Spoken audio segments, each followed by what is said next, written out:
Well, shall we get into it? Yeah, go. Shall we talk about Mulengro? Yeah. In one of my favourite books. You have one page dedicated to Mulengro, I know. and it really stood out to me, and I've heard you say before you could write an entire book on Mulengro. So can you tell us what is it? Okay, first of all, Mulengro is a virus. The root of the word Mulengro is mulo, and it's a Rom word meaning ghost. And Mulengro is this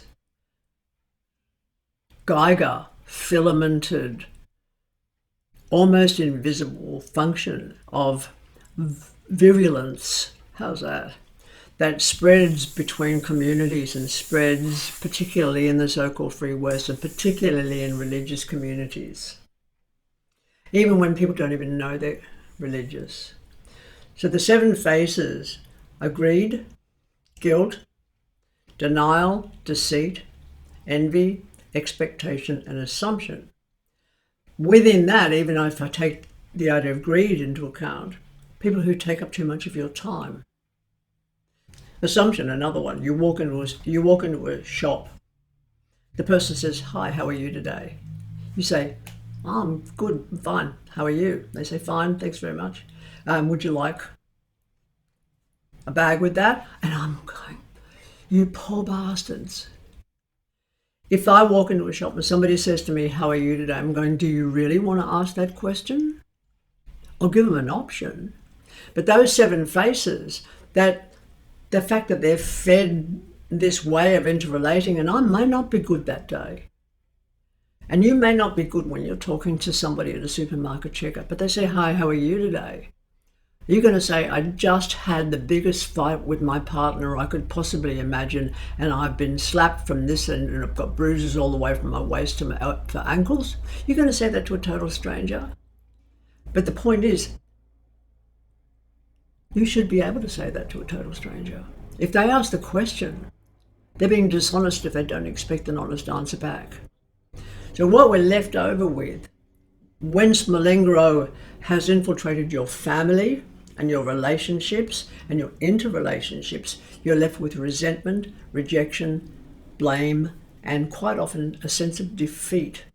It's in so many different areas. People who will, and excuse me for the use of the quotation marks, call themselves pagan, because I don't particularly like the word because it's an Italian word for country dweller.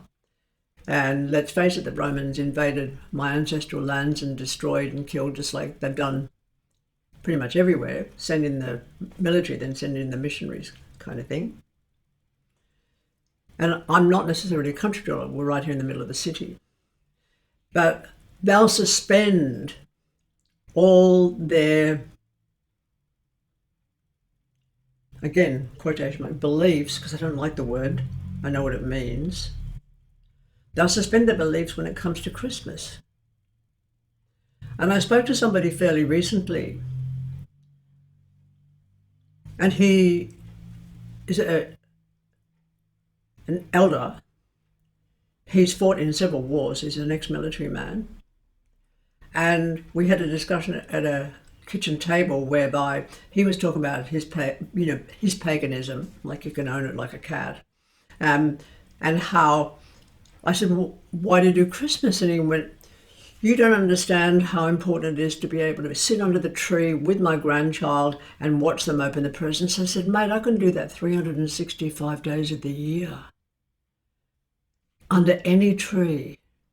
And I don't have to give them gifts. We can just have the conversation." I said, "I'd rather give them a gift to represent who they are on their birthday, which is their special day of an anniversary." You can't play both sides. It's popular, isn't it, to say, "Oh my God." And I want to know, I have said to people, "You own one?" And they look at me like I'm a spider. But they've said, "Oh my God," they've owned it. And they've owned a deity. And they don't even know if that deity exists.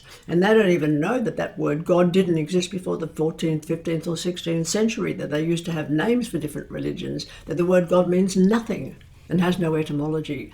But it's become part of the vernacular. And same with people say, "Oh, fucking hell."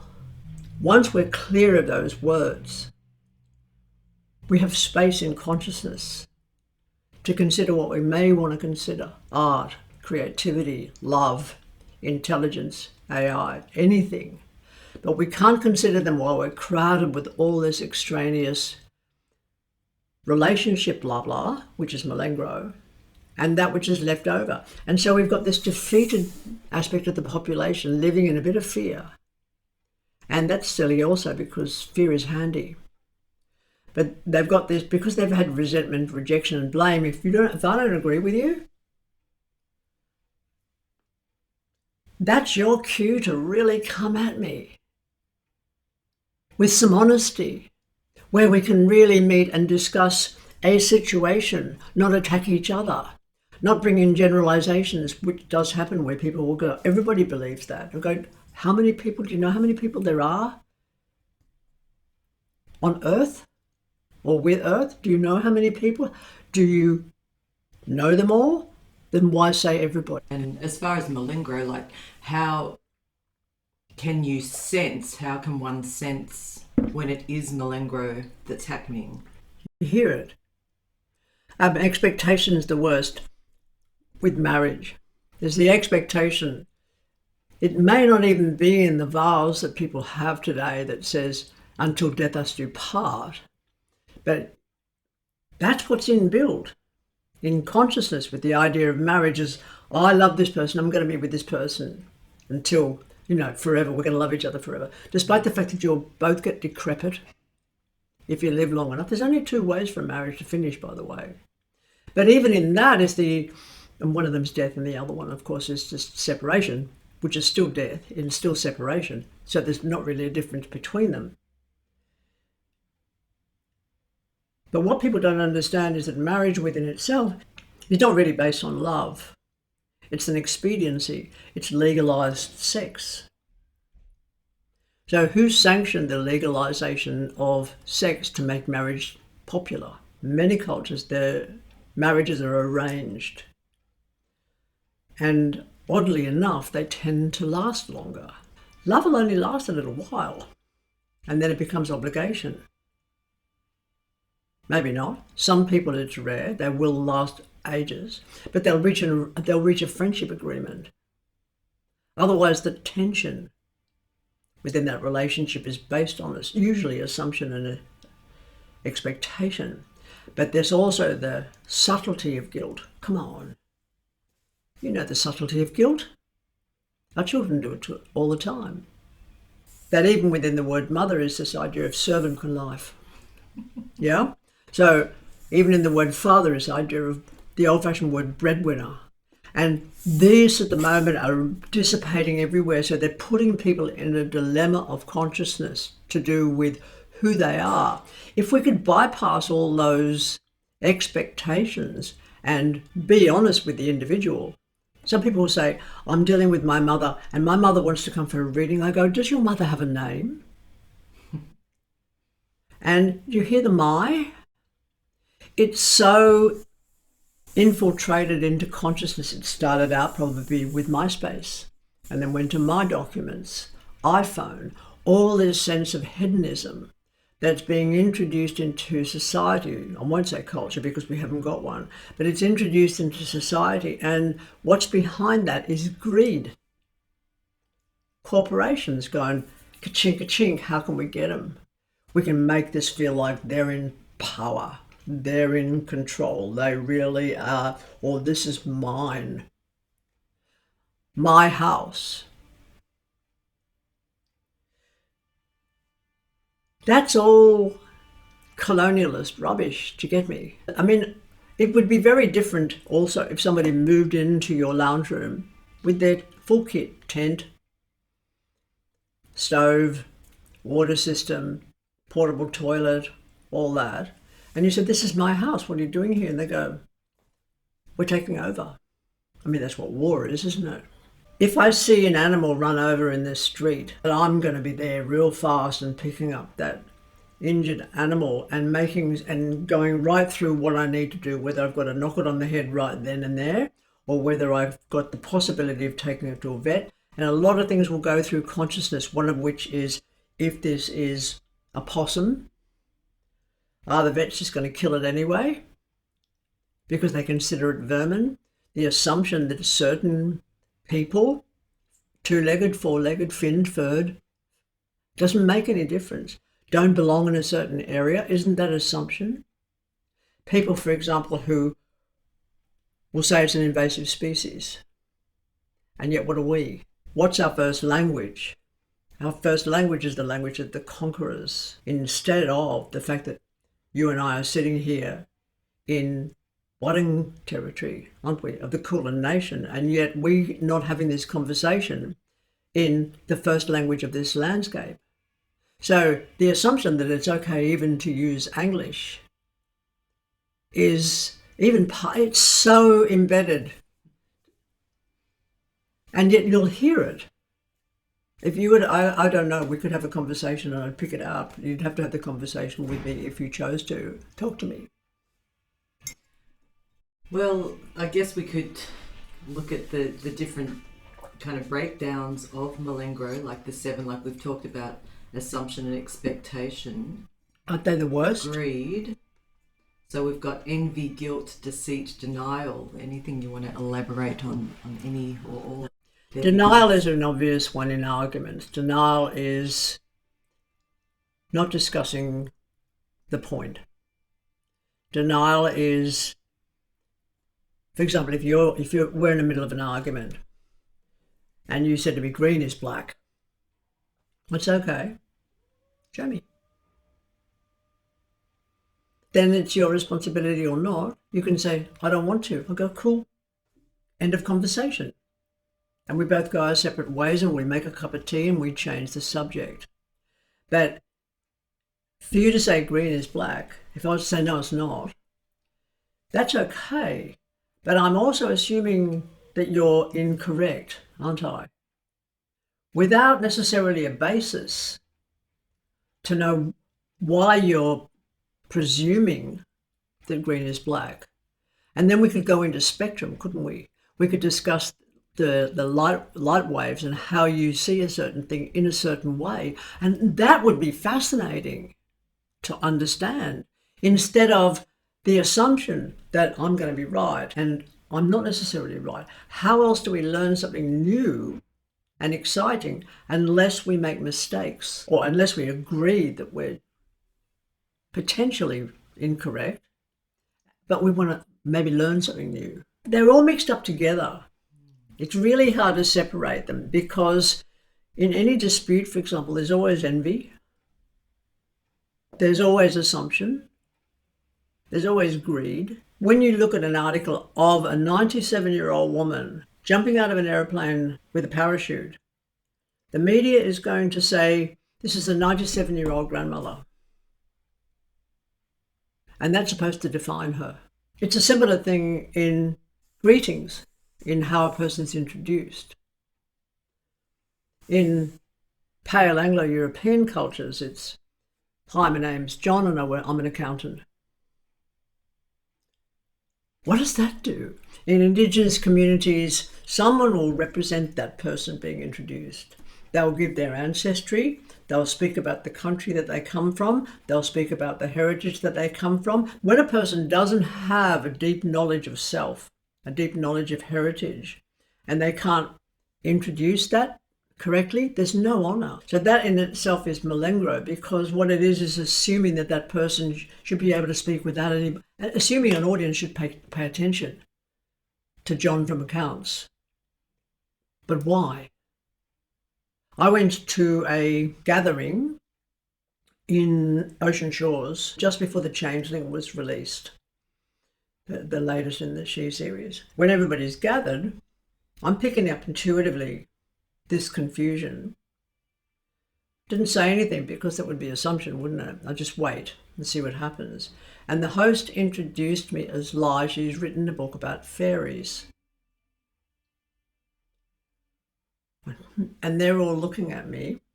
And I went, none of you know who I am, do you? And they didn't.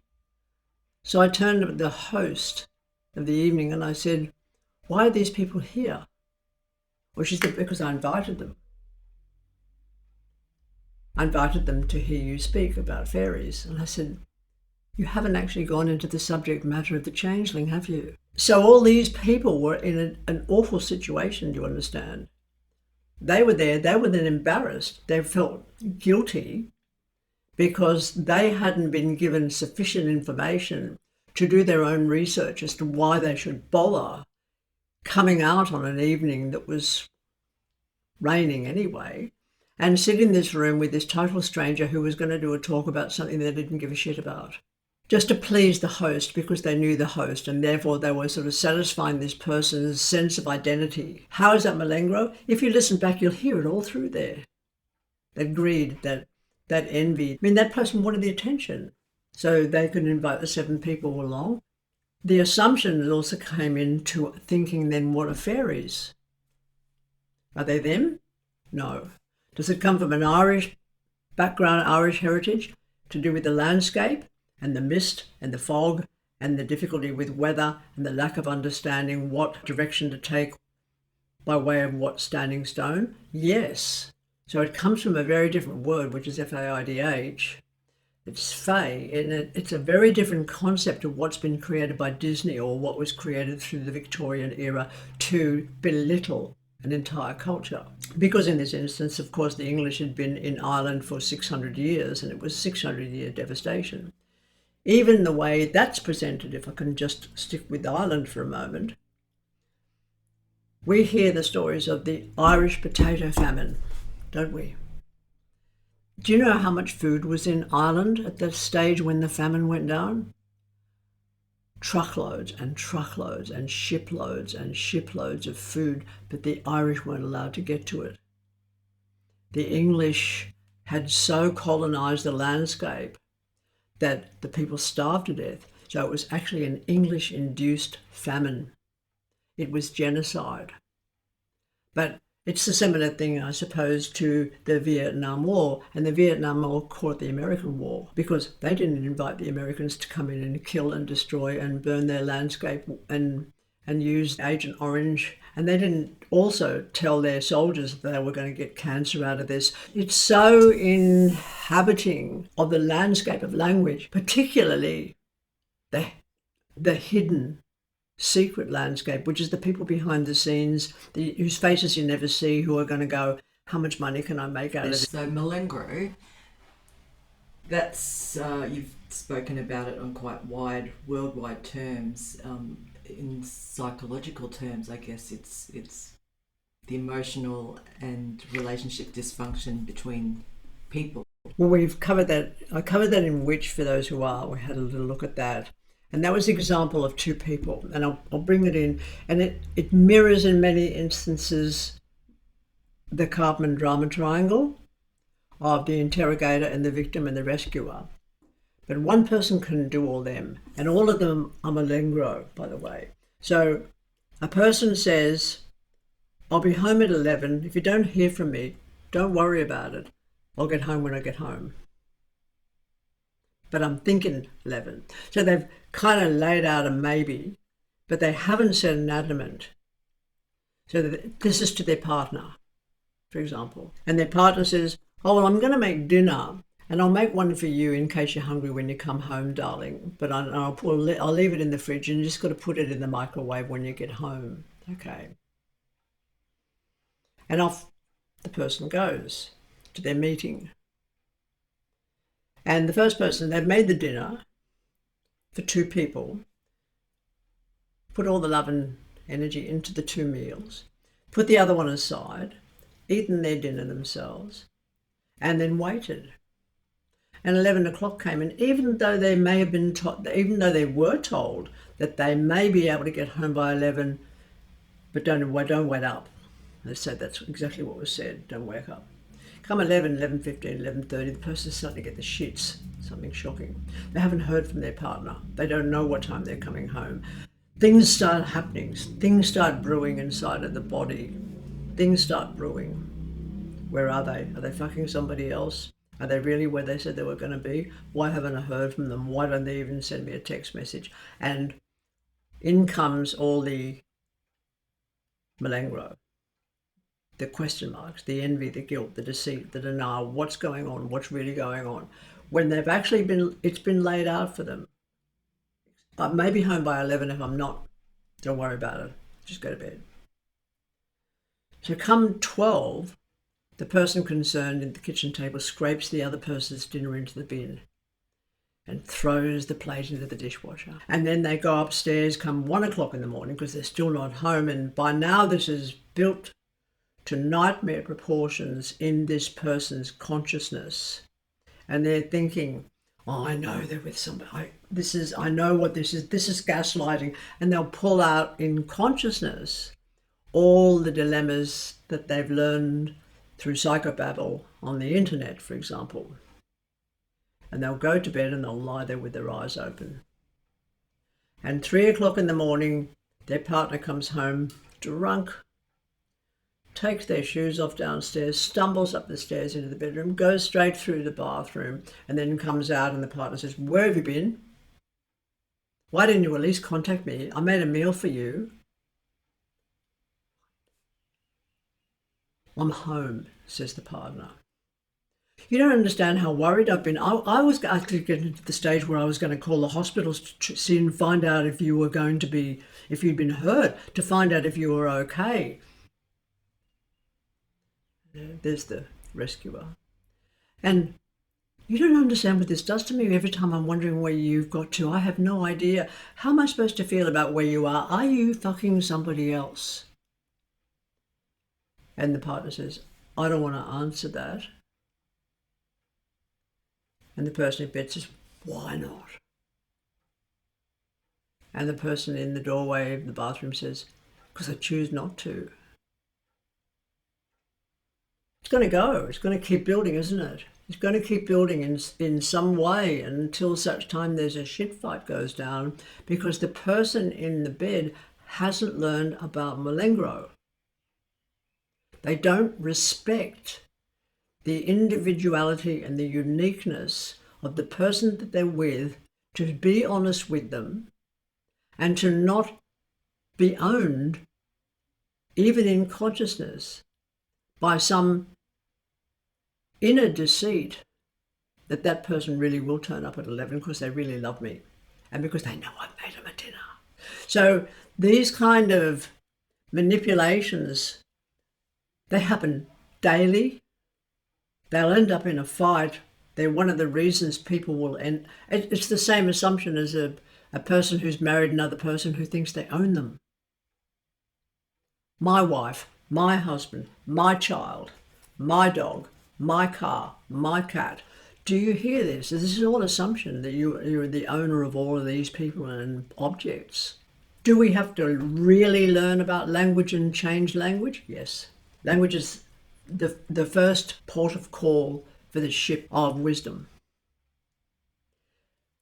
It's knowing, for example, that the word spy means to look. And in tarot, which, as you know I do, the hermit card used to be called the spy. And the spy in Gaelic is S-P-A-E, which is pronounced spay, which means to see. It's got the sight. It's associated with, when you say to an offspring, let's play a game, and the offspring says, love to, because they're in the car, for example. I spy with my little eye. It's looking, isn't it? So people don't even understand the language of the conqueror that they're using. They don't understand, for example, that the word heretic means the right to choose. They don't understand that the word anarchy means no leader. These are even language and words that have been manipulated for whom? For the conqueror. Because as you probably know, in the Machiavellian expression divide et imperium, I think it came from Julius Caesar. It may have come from Cyrus of Persia before that. I can't quite remember. It means divide them to conquer them. But the whisperer is the person who then goes between and gives these information. The whisperer is like the investor that you never see, the person with the superannuation. And even there, you've got deceit. Because superannuation, you can't just get it out, can you? You can't just get it out. But it's because it's not there. It's like if you go into a bank and you've got your 6 guns and you go in, you go, this is a hold up. give me all your money. And the bank goes, we don't have any. The assumption is that the money's in the bank. The assumption is that the money's in the superannuation. The assumption is that somebody's looking after your finances for you. The assumption is the insurance company's got your best interests at heart.